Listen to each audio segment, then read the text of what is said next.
Well, I think well, technological forms of life, first there's the idea of forms of life, right? And forms of life comes from, the philosophers will know, from Wittgenstein and Wittgenstein's philosophical investigations.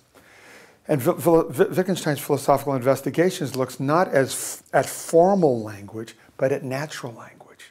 Not the language of propositions and legitimations of propositions. It's not Habermas. It's something very different to Habermas. I just happened to have dinner with John Searle, the philosopher, about 2 or 3 weeks ago in Italy. And I was talking to him about, because he writes about speech acts. He writes about natural language. He's very Wittgensteinian. This is forms of life type stuff, right? And Searle said, I asked him, are speech acts predications? And he said to me, philosophers think they're predications. He was saying they're not predications.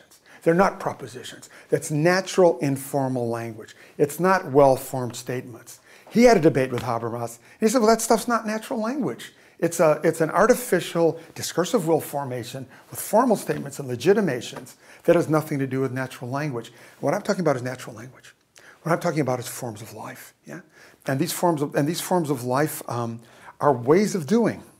They're how questions rather than what questions. Yeah, how you do things. They're cultures. A form of life is a culture. A culture is a way of life. It's a how.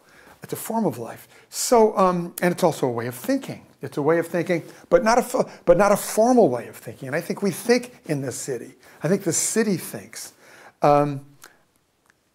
Why technological? Okay, technological. I mean, it's very simple. I mean, it's with the kind of incursion and growth of really communications technologies, things start changing. Everything, from the internet to mobile phones to to Facebook and Twitter and everything that's going on, to all the kind of positional software, GPS type stuff, and a million apps. We have so forms of life are technologized. These are communications technologies, so that it's a bit as if what's going on then is it's almost like there's a merger of this kind of forms of life, which is it's almost, I mean, in a philosophical, it's almost a hermeneutic idea. It's a phenomenological idea. And it's being made technological.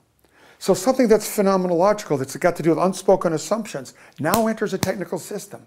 It doesn't get captured by the technical system. It joins with the technical system. So the forms of life stay.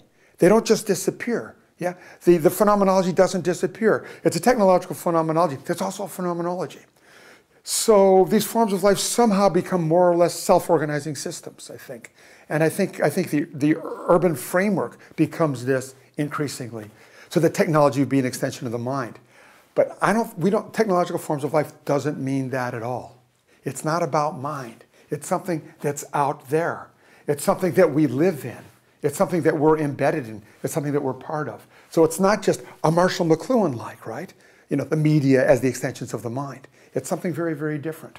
It's a social thing, and it's a processual thing, and it's a self-organizing